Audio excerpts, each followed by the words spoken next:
बिस्मिल्लाहिर्रहमानिर्रहीम। अस्सलामु अलैकुम बाबरामा। ख़वातीनो हज़रात, मैं पंजाब दा रहने वाला और मेरी जड़ी मादरी ज़बान है वो भी बिल्कुल पंजाबी है, लेकिन चूँकि साढ़े मुल्क दी जड़ी कौमी ज़बान है वो उर्दू है, इस वास्ते मैं कोशिश करदा कि अवाम नास तक जड़ा मेरा पैगाम जाए वो उर्दू ज़बान जाए, चूँकि उर्दू ज़बान जड़ी है बड़ी शाइस्ता और बड़ी मिठी ज़ुबान है और उस दे विच अल्फाज का जड़ा चुनाव है वो भी इतना खूबसूरत हो जाता है बाज़ औक़ात कि जिहड़ी गल होंदी है वो दिल च घर कर जाती। चूँकि अज मैं जिहड़ी गल करन लगा वो पंजाब दे मुतलक है, तो इस गुफ्तगू का आगाज़ जिहड़ा है वो मैं पंजाबी ज़बान नाल कीता है, अगों बात मैं उर्दू ज़बान जिहड़ा है इसनूं अगे लैके जावांगा। तो आज हमने बात करनी है फैसल हंज, जो एक मनशियात फरोश मशहूर मारूफ मनशियात फरोश रहा और अब इस जहान फ़ानी में मौजूद नहीं है। इस जहान फ़ानी से हर किसी ने कूच करना है, किसी ने आफ़ियत से कूच करना है, किसी ने हादसे में यहाँ से चले जाना है और किसी ने बीमारी की सूरत में इस जहान से चले जाना है, लेकिन जाना तो बरहक है और उससे कोई इनकार नहीं कर सकता। हमारे पंजाबी भाइयों ने बिलखसूस जट बरादरान ने फैसल हंज को हीरो बना के पेश करने की कोशिश की है और मैं ये समझता हूँ कि इस हीरो बना के पेश करने की जो कोशिश की गई है इसमें पुलिस की नालायकी शामिल है। हम इस गुफ्तगू को शुरू करने से पहले फैसल हंज के बारे में थोड़ी सी पस मंज़र पे बात कर लेते हैं। गो के फैसल हंज जो है वो अब इस दुनिया में मौजूद नहीं है, तो इन्ना लिल्लाहि व इन्ना इलैहि राजिऊन। हर नफ्स को मौत का जायका चखना है और अपने अंजाम तक पहुंचना है। फैसल हंज एक रजिस्टर्ड मनशियात फरोश था और उसकी एक बाकायदा हिस्ट्री है। मैं ये समझता हूँ किसी भी शख्स के दुनिया से चले जाने के बाद उसके अहले खाना वावेला भी करते हैं और उनको तकलीफ़ भी होती है यकीनन, लेकिन ये एक ऐसा मनशियात फरोश है कि जिसकी फैमिली बरमला इस बात का इकरार करती है कि फैसल हंज एक मनशियात फरोश था। तो ऐसा बहुत कम देखने में आया है कि किसी भी शख्स के दुनिया से कूच कर जाने के बाद उसकी फैमिली उसके किरदार की निस्बत इस बात का इकरार करे कि वो जराइम पेशा था। सबसे पहले तो ये क्लियर कर लेते हैं कि वो हीरो क्यों बन रहा है। मैं समझता हूँ कि उसको हीरो बनाने में और अवामुन नास का उस पर वावेला जो हो रहा है मुसलसल सोशल मीडिया पे, मैं इतनी देर के बाद इस गुफ्तगू को मैंने क्यों ज़रूरी समझा कि मैं आपसे गुफ्तगू करूं कि रोज़मर्रा की बुनियाद पे मैं फैसल हंज की निस्बत ये सुन रहा हूं, लोग उसे बतौर हीरो पेश कर रहे हैं, जो कि सरासर ज़्यादती है। लेकिन ये ज़्यादती क्यों हो रही है इसके पस मंज़र को भी जान लेते हैं और चंद एक ऐसे तल्ख़ हक़ाइक़ भी हम डिस्कस कर लेते हैं जो आप लोगों के लिए जानना इंतहाई ज़रूरी है। ख़वातीन हज़रात, मैं ये समझता हूँ कि फैसल हंज बिलाशुबा एक मनशियात फरोश तो था, लेकिन अगर उसका साबका रिकॉर्ड चेक किया जाए तो उस पर दर्ज होने वाले तमाम मुकदमात जो हैं वो एक खुद से ये बता रहे हैं कि ये कॉम्प्रोमाइज्ड मुकदमात थे। तो ये एक सवालिया निशान है कि उस दौर के वो SHOs जो उसके खिलाफ 9B, जो कि एक इंतहाई मामूली नौइयत का मुकदमा होता है, वो किन बुनियादों पे क्यों दर्ज करते रहे, तो वो यकीनन कुछ माबिल एहतजाज लेते रहे होंगे। अपने माली फ़वाइद के लिए वो फैसल हंज से भारी मुआवजा वसूल करते रहे होंगे, जिनकी बाज़ पुर्स भी ज़रूरी है और उनको वो अकाउंटेबल हैं, उनको बिल्कुल इस मामले में पूछगिछ होनी चाहिए। बल्कि मैं समझता हूँ कि सरकारी सतह पे, डिपार्टमेंटल सतह पे उनको शोकॉज नोटिस होने चाहिए कि एक मशहूर व मारूफ बड़ी मिकदार में मनशियात फरोशी करने वाला शख्स 9B जैसे इंतहाई मामूली नौयत के मनशियात के मुकदमात में जेल क्यों जाता रहा जो कि काबिल जमानत होते हैं। तो ख़वातीन व हज़रात, यकीनन नहीं बल्कि तस्दीक शुदा इस बात पे मोहर साबित कर दी जाए कि वो कॉम्प्रोमाइज्ड मुकदमात दर्ज होते रहे हैं जिसमें पुलिस ने बड़ा स्याह किरदार अदा किया। उस दौर के SHO साहबान जो हैं उनको फौरी तौर पे गिरफ्त में लिया जाना इंतहाई ज़रूरी है कि इतना बड़ा भारी भरकम किस्म का मनशियात फरोश 9B पे खलासी कैसे हासिल करता रहा। अब दूसरी जानिब आ जाते हैं तो ये फैसल हंज जो है ये इसकी टेंडेंसी थी पुलिस मुकाबले की। इससे कबल ये जो ताज़ा तरीन वाक़या पेश आया जिसमें एक लंबी चौड़ी पुलिस मुकाबले की खबरें आप सुन चुके हैं, इससे कोई 2-3 साल कबल लाहौर पुलिस ने फैसल हंज पे रेड किया था और लाहौर पुलिस के साथ भी फैसल हंज ने बिल्कुल मुकाबला किया था और ठीक ठाक मुकाबला किया था। उस मुकाबले के बाद एक तो बात तयशुदा थी कि फैसल हंज में वो टेंडेंसी मौजूद है कि वो पुलिस को रेजिस्ट करता है। फैसल हंज इतना ताकतवर, इतना पावरफुल क्यों हो गया, इसका सेहरा भी पुलिस के सर है।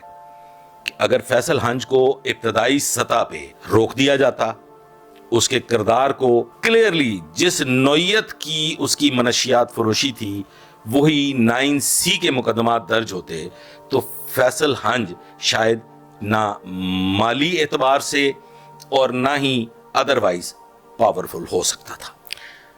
अब वकुआ पे आ जाते हैं। वकुआ की निस्बत फैसल हंज ने मुतल्लका SHO ककराली को ललकारा था कि मैं घर पे मौजूद हूं, आप तशरीफ ले आए, आप आए, मुझ पर रेड करें, मुझे गिरफ्तार करें। तो वैसी सूरत में पुलिस की हिकमत अमली इंतहाई नाकिस रही। वकुआ से एक रोज कबल पुलिस फैसल हंज पे रेड करती है और उस रेड के नतीजा में फैसल हंज से भारी मिकदार में मनशियात बरामद होती। तो यहां एक सवालिया निशान है। मैंने बड़ी कोशिश की मुतल्लका अफसरान से राब्ता कायम करने की, लेकिन मुझे राब्ता कायम करने में शदीद दुश्वारी रही, वरना मैं उनसे ये सवाल ज़रूर करता कि अगर भारी मिकदार में फैसल हंज से एक रोज़ कबल मनशियात बरामद हुई थी तो उस भारी भरकम बरामदगी की निस्बत क्या कार्रवाई की गई। कार्रवाई होती है जब वो SHO ककराली को ललकार देता है और कहता है कि जी आओ, अगर किसी में जुर्रत है तो वो मुझ पे रेड करे। क्योंकि ख़वातीन व हज़रात वो इतनी मिकदार में वेपन्स इकट्ठे कर चुका था कि फिर वो मुकाबला करने की पोजीशन में आ गया था। फैसल हंज के साथ तकरीबन 3 और लोग भी इस दुनिया से कूच कर गए, जिनमें से एक उसका नेफ्यू था, भांजा था, एक नवाही गांव से ताल्लुक रखने वाला था और एक दूसरा भी उसके करीब तरीन गांव का बाशिंदा था। सो फैसल हंज समेत 4 लोग पुलिस मुकाबले में कैफरे किरदार को पहुंचे। अब सवाल यह है, इसमें मैं एक छोटा सा वाकया अर्ज कर देता हूं ताकि आप लोगों को पुलिस जब भी कोई एक्शन करती है तो उसकी बाकायदा एक प्लानिंग की जाती है, एक हिकमत अमली तरतीब दी जाती है। मैंने बहुत कम लोगों को उस्ताद का दर्जा दिया और उन उस्ताद साहबान में एक बड़ी शख्सियत जो आज इस दुनिया में मौजूद नहीं है वो थे चौधरी मुश्ताक बरगट। चौधरी मुश्ताक बरगट SSP के ओहदा पे फायज रहे और बिलाखिर अपने खालिक हकीकी से जा मिले। मैंने उनसे बहुत कुछ सीखा, जिसमें सबसे अहम है रेड। जब पुलिस कोई रेड करती है तो उसके लिए ना सिर्फ नक्शाजात की मदद हासिल की जाती है बल्कि उस इलाके की मुकम्मल रैकी की जाती है, उस इलाके को कॉर्डन ऑफ किया जाता है और फिर एक खास हिकमत अमली के तहत वहां रेड किया जाता है। मैं आपको एक बिल्कुल मुख्तसरन एक रेड की निस्बत बता देता हूं कि हमने एक इंतहाई अहम नौयत के डकैत को गिरफ्तार करना था। चौधरी साहब ने, चौधरी मुश्ताक बरगट साहब मरहूम ने आज खुद जाती तौर पे तने तनहा उस एरिया की रैकी की, उसके घर को आज खुद देखा कि ये किस किस जगह से कॉर्डन ऑफ हो सकता है, उसके गिरदो नवा के मकानात का मुकम्मल जायजा लिया, और उस जायजा लेने के बाद उसने उस डाकू की गिरफ्तारी के लिए चोई साहब ने मुझे और मेरे एक कलीग मलिक नजर अनीस को तलब किया। हम रात गए, उस एरिया में पहुंचे, हमने उसके महल्ले वकू का जायजा लिया, और वो जायजा लेने के बाद हमने ये फैसला किया कि हमने इसको किस किस जगह से कॉर्डन करना है, और कॉर्डन करने के बाद पुलिस कैसे आगे बढ़ेगी, और फिर फाइनली हम क्या करेंगे। और वो ये था कि जब हमने वहां नफरी को डिप्लॉय कर दिया, रात गए उस नफरी को डिप्लॉय करने के बाद फिर चोई साहब के हुक्म के मुताबिक हमने मुख्तलिफ मकानात पे ऑब्जर्वर, जो जिसे हम ओपी कहते हैं, ऑब्जर्वर पोस्ट बनाई। वहां पे हमने अपने गनर्स तैनात किए, और उन्हीं ऑब्जर्वर पोस्ट पे मैं भी जाके एक राइफल के साथ बैठा, क्योंकि चोई साहब ये चाहते थे कि इस घर के बिल्कुल सामने, जो कि एंट्री एग्जिट पॉइंट है, वहां पे कोई ऐसा शख्स होना चाहिए जिसके साथ उनकी कम्युनिकेशन में कोई प्रॉब्लम ना हो, और हम एक दूसरे के इशारों को और एक दूसरे की बात को बआसानी समझ सकें। तो मैं और मलिक नजर अनीस उस घर के बिल्कुल सामने एक ऑब्जर्वर पोस्ट, एक घर की छत पे दीवार की ओट लेके बैठ गए। हम इंतजार में थे कि शायद चोई साहब अगले चंद लम्हों में यहां पे रेड करेंगे, और हम उसकी तैयारी कर रहे थे। लेकिन चोई साहब ने हमें कम्युनिकेट किया कि मैं भी अपने पॉइंट पे मौजूद हूं, आप भी बड़े सुकून से अपने पॉइंट पे मौजूद रहते हुए इसकी नकलो हरकत पे गौर कीजिए। ये देखिए कि इस तमाम रात में यहाँ कौन आता है, कौन जाता है, और इस बात का यकीन कर लीजिए कि घर में क्या चहल पहल है। इस दौरान ख़वातीनो हज़रात, हमने ऑब्जर्व किया कि उस घर में ख़वातीन भी मौजूद हैं, बच्चे भी मौजूद हैं। तो चोई साहब तो ऑलरेडी वो सारी की सारी सूरत हाल जो थे उस पर काम कर चुके थे, लिहाजा उनके लिए तो कोई चीज़ नई नहीं थी। लेकिन उन्होंने तमाम रात हमें ये मौका फराहम किया कि हम भी उसके घर के महल्ले वकू को मद्देनजर रखते हुए तमाम हालात का मुकम्मल जायजा ले लें। फाइनली हमें हुक्म मिला कि हम तुलुए आफ्ताब का इंतजार करेंगे। मेरे लिए ये कोई नई बात नहीं थी, क्योंकि मैं चोई साहब की हिकमत अमली से पहले तो वाकिफ था और उनके साथ काफ़ी अरसा से काम कर रहा था, मैं उनके स्टाइल को भी समझता था, लिहाजा मेरे लिए ये कोई नई बात नहीं थी। लेकिन हमारी जो फोर्स थी, हमारी जो नफरी थी जिसने कॉर्डन किया हुआ था, वो इस बात से ज़रा परेशान थे कि सर्दियों की रात है और हमने इस एरिया को कॉर्डन किया हुआ है, और हमें अब एंट्री का हुक्म नहीं मिल रहा, और कई घंटे गुजर गए। ख़वातीन हज़रात, हमने इंतज़ार किया सुबह सूरज तुलू होने का। ये मेरे उस्ताद मोहतरम मरहूम चोई साहब की एक पॉलिसी थी, एक तरीकाकार था जो वो रेड में अडॉप्ट करते थे। जब सूरज की किरणें नमूदार हुई तो चोई साहब ने मेगाफोन पे, स्पीकर पे अनाउंस किया कि अजो, तुम्हें, ये मजहर तिबी का साथी था ख़वातीन हज़रात, अजो तुम्हें चारों तरफ से घेर लिया गया है। हमारी ऑब्जर्वर पोस्ट पे G3 राइफल्स के साथ, गन्स के साथ, सब मशीन गन्स के साथ जवान और अफसरान मौजूद हैं, और आप बिल्कुल हमारे टारगेट पे हैं।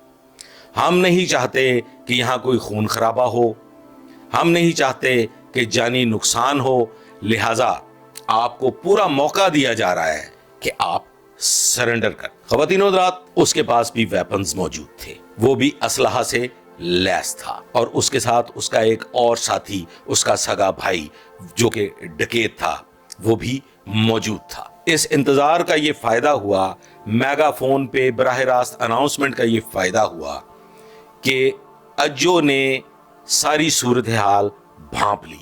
डेस्परेट डाकू होने के बावजूद उसने अहकामात की मुकम्मल तामील की। सबसे पहले उसे हुक्म दिया गया कि आप अपने वेपन्स अपने मेन दरवाजे के जरिए अंदर रहते हुए घर से बाहर फेंकें, ताकि हमें ये यकीन हो जाए کہ آپ کے پاس جو ویپنز ہے جن کی تعداد کا بھی ہمیں علم ہے, ہم آپ کی مکمل تفصیلات معلوم کر چکے ہیں. لہٰذا جب ہمیں یہ یقین ہو جائے گا کہ آپ اپنے ویپنز اپنے گھر سے باہر پھینک چکے ہیں, تو پھر ہم آپ کو اگلا حکم دیں گے جس کا آپ انتظار کریں. خواتین و حضرات, اس کو اللہ رب العزت نے عقل دی, اس کو یہ بات سمجھ میں آ گئی کہ میں فیملی کے ساتھ یہاں موجود ہوں, میرے بیوی بچے یہاں موجود ہیں, لہٰذا پولیس سے مقابلہ کی صورت میں کوئی بھیانک نتائج برآمد ہو سکتے ہیں. اس نے اپنے ویپنز جو تھے وہ اپنے پورچ میں پھینک دیے. جب اس نے ویپنز پورچ میں پھینک دیے تو ہم نے اسے حکم دیا کہ اب آپ الٹے پیر, آپ کو ہم جان کی امان کی یقین دہانی کرواتے ہیں کہ آپ کو اور آپ کی فیملی کو کوئی نقصان نہیں پہنچایا جائے گا. بصورت دیگر آپ ایک اشتہاری مجرم ہیں, اور اشتہاری مجرم کے ساتھ پولیس کا کیا رویہ ہونا چاہیے آپ کو اس کا سامنا کرنا پڑے گا. خواتین و حضرات, وہ چونکہ ایک تعلیم یافتہ نوجوان تھا, اس لیے اس نے پولیس کی اس بات کو سمجھ لیا اور سرنڈر کر. خواتین و حضرات, یہ ایک کامیاب آپریشن تھا.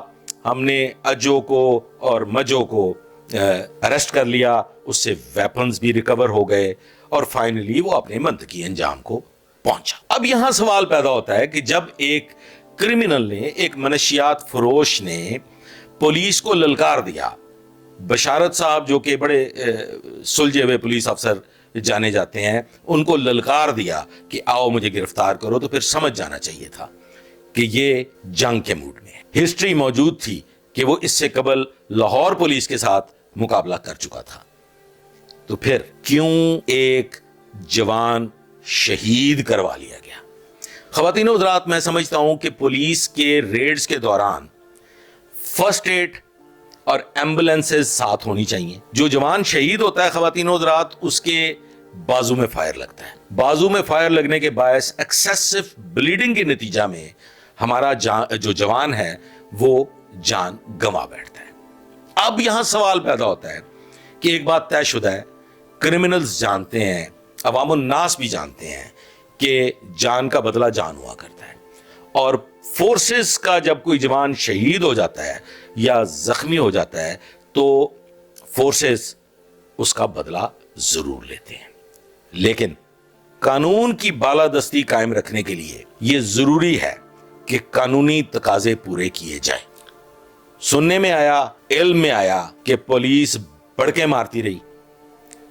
ایلیٹ فورس کے جوان جو کہ گراؤنڈ ریئلٹی سے بالکل ناشنا ہوتے ہیں, وہ اس ایریا کے جغرافیائی حدود سے بھی بالکل ناشنا ہوتے ہیں. وہاں پہ 9 یا 10 کے قریب ایس ایچ او صاحبان تھے, 4 یا 5 ڈی ایس پی صاحبان تھے, اور تقریباً کوئی 1000 کے قریب نفری موجود تھی. اتنی بھاری نفری کے ساتھ, اتنے مجے ہوئے ایس ایچ اوز کی موجودگی کے باوجود, ڈی ایس پی صاحبان کی موجودگی کے باوجود وہ جوان کیوں شہید ہوا؟ میں سمجھتا ہوں کہ یہ پولیس کی نااہلی ہے. اس کے بازو میں فائر لگا تھا, اگر فرسٹ ایڈ کے انتظامات موجود ہوتے تو ایکسیسو بلیڈنگ کے باعث وہ جوان شہید نہ ہوتا. لیکن خالق حقیقی کو یہی منظور تھا کہ اس نے شہید ہونا تھا, اس کا انجام ایسے ہی تحریر تھا. تو پھر اس کی شہادت کے بعد پولیس ایک ٹرینڈ فورس ہوتی ہے, اگریسو ایکشنز کی مجھے سمجھ نہیں آئی.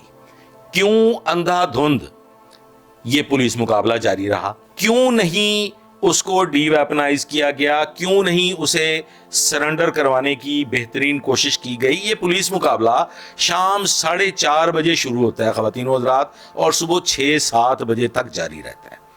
اب یہ اتنا لمبا عرصہ کیا کم تھا کہ پولیس انتہائی بہترین حکمت عملی اپناتے ہوئے اس کو گرفتار کر لیتی, یا کم از کم اپنا جوان شہید ہونے سے بچا لیتی؟ اب یہاں سوال یہ پیدا ہوتا ہے خواتین و حضرات, ایک ویڈیو وائرل ہو رہی ہے جسے ہمارے پنجابی بھائی, ہماری برادری بہت ڈسکس کر رہی ہے سوشل میڈیا پہ, کہ فیصل ہنج نے ایک نعرہ لگایا, ایک بیان جاری کیا, ویڈیو پیغام جاری کیا کہ جے میں نپ لو, یا جے میں سرنڈر کر دیاں, یا میں بھج جاواں تے مینوں جٹ نہ آکھیا جی. یہ خواتین و حضرات کرمنل نے جان ہتھیلی پہ رکھی ہوتی ہے, اس میں کوئی شک نہیں ہے.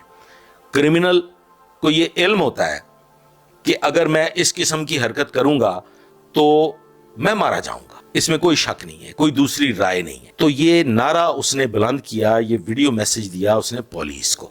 یہ کیسے لیک ہو گیا, یہ کیسے وائرل ہو گیا, پولیس کو بھیجا گیا پیغام کیسے عوام الناس تک پہنچ گیا, پولیس کے پاس وہ موجود وائس میسج کیسے زبان زد خاص و عام ہو گیا, یہ ایک سوالیہ نشان. اب دوسری طرف آ جاتے ہیں کہ اس پولیس مقابلہ کے دوران وہاں پہ کوئی میڈیا پرسن موجود نہیں تھا. صحافی برادری جائے وقوع سے تقریباً کلو یا 1.5 کلومیٹر کے فاصلہ پر تھی, تو جائے وقوع پہ ہونے والی تمام تر کاروائی سوشل میڈیا تک کیسے پہنچی, کیسے وائلیٹ کیا گیا ڈسپلن فورس کے بنائے گئے قواعد و ضوابط کو, یہ اگین ایک سوالیہ نشان ہے. اب دوسری طرف آ جاتے ہیں کہ وہ ہیرو کیسے بن گیا. وہ خواتین و حضرات وہ ہیرو ایسے بن گیا کہ پولیس نے نااہلی کا ثبوت دیا, ایک بہترین کاروائی جو کہ ایک جینون پولیس مقابلہ تھا, اس پہ شکوک و شبہات کیسے پیدا ہوئے, وہ تھی پولیس کی ناقص حکمت عملی. اگر پولیس کی حکمت عملی ناقص نہ ہوتی, اگر پولیس بہتر اور مثبت پلاننگ کے ذریعے یہ ریڈ کرتی, تو پھر شاید اصل حقائق منظر عام پہ آتے.